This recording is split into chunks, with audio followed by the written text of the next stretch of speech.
Hi, welcome to my channel, What Kathy Thinks, and greetings from Narnia. I'm here on the phone again with Brandy Miller, my dearest friend. Please do like and subscribe to her channel, 40 Day Writer. Brandy Miller has been so influential in my life. She's inspired me to write the story of my own life, or a certain segment of it, and she's helped me think about a variety of topics. If you're a friend of mine on Facebook and you followed some of our dialogue, you may think that her and I are opposed on many viewpoints, but that would be misleading. Instead, we found that our dialogue has helped us to think about a lot of topics and to engage on subjects that many people may find frightening or intimidating, but that we think are necessary in order for all of us to talk about things that are important to us, especially in this time in this country. President Trump is certainly a thought-provoking topic. Brandy, say hi.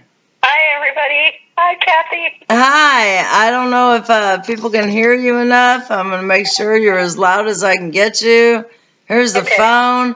This is how high-tech I am.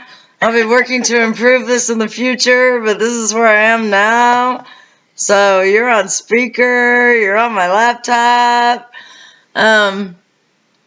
So, Brandy, you think that I'm overly aggressive and that I tell people if you vote for Trump, I think it's a vote for evil. You think that I'm alienating people. I do think when you say things like that, you are. I think that it's really important to remember that a lot of people didn't vote for Trump necessarily because they agree with everything he does or everything he stands for. In fact, some people voted for Trump not as a vote for him, but as a vote against Hillary. They voted for things that they cared about.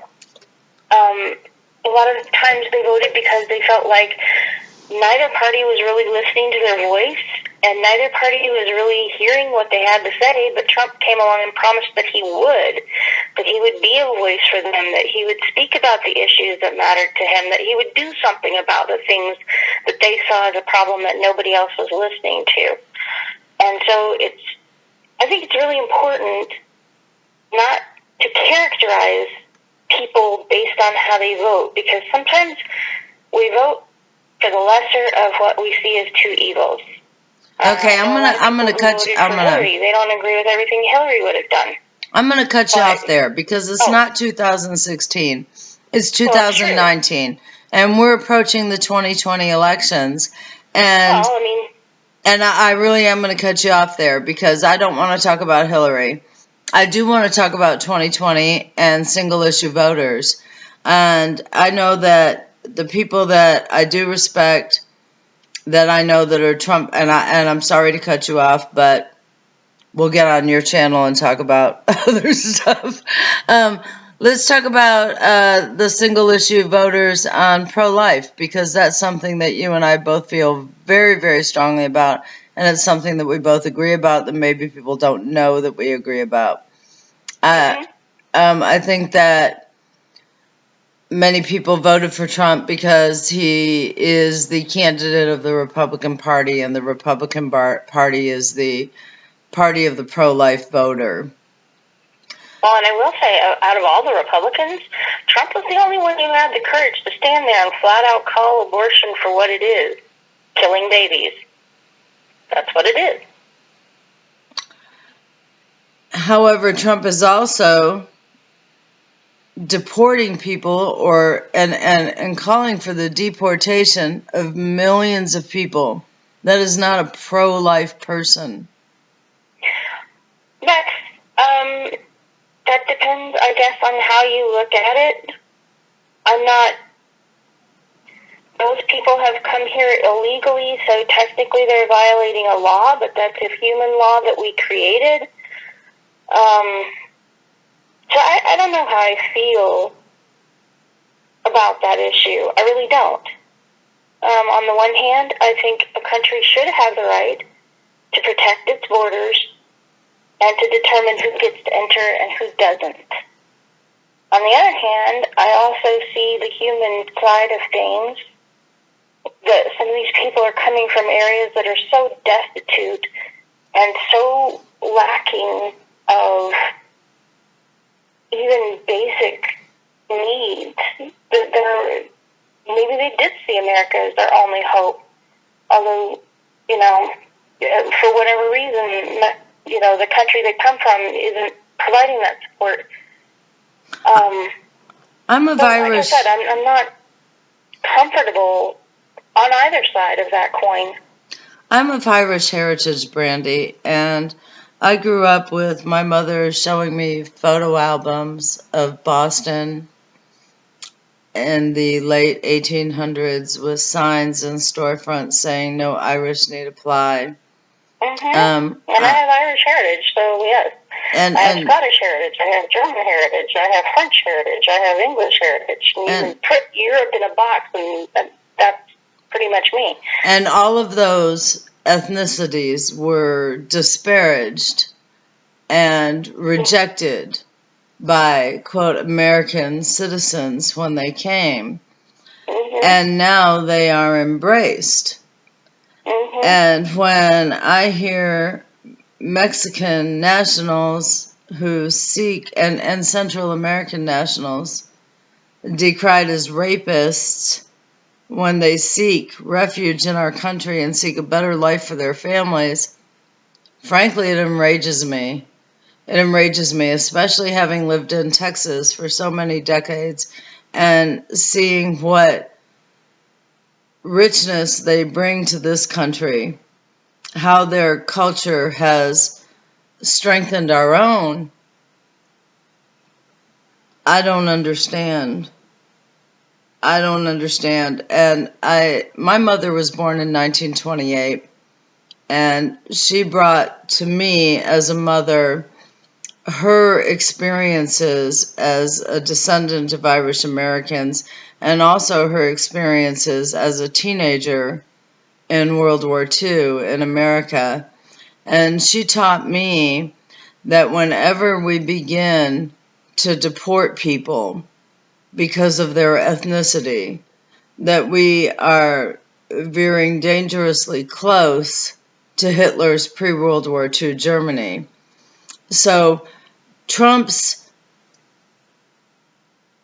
apparent pro-life stance appears to be in stark contrast to his eagerness to deport people. It frightens me.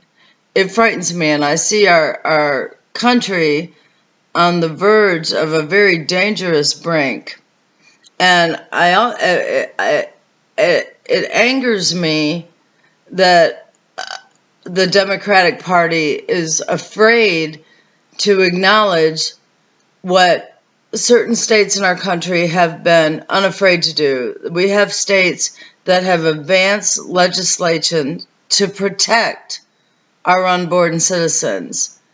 And I feel that the Democratic Party needs to acknowledge that we have states that obviously are willing to protect our unborn citizens, and that we need to have candidates that acknowledge that we have states that feel strongly about this. The Electoral College was set up so that we can acknowledge the strength of a republic that has diversity. How do you feel about that?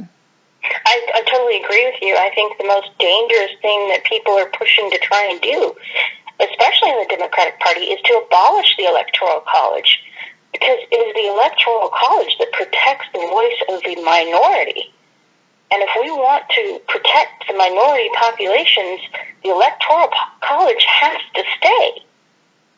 It can't be done away with, because if otherwise what you're doing is basically you're relegating your vote to being subject to, the only people whose votes would count are people in Los Angeles, New York, and parts of Texas.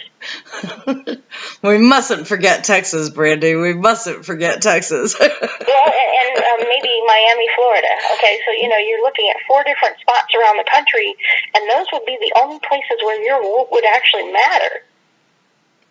And how scary is that? It's pretty scary. It's pretty scary. I don't know if you watch Bill Maher, but he advocates for the abolition or the combination of the Dakota territories. He thinks that the Dakotas should be at least combined into one territory. He thinks it's wrong that there are 2 states with such small populations that have 4 Senate seats. He thinks that this is wrong, and yet the United States of America was set up to acknowledge such diversity. We talked earlier about the fact that if Roe versus Wade were overturned, that the question of abortion would be returned to the states.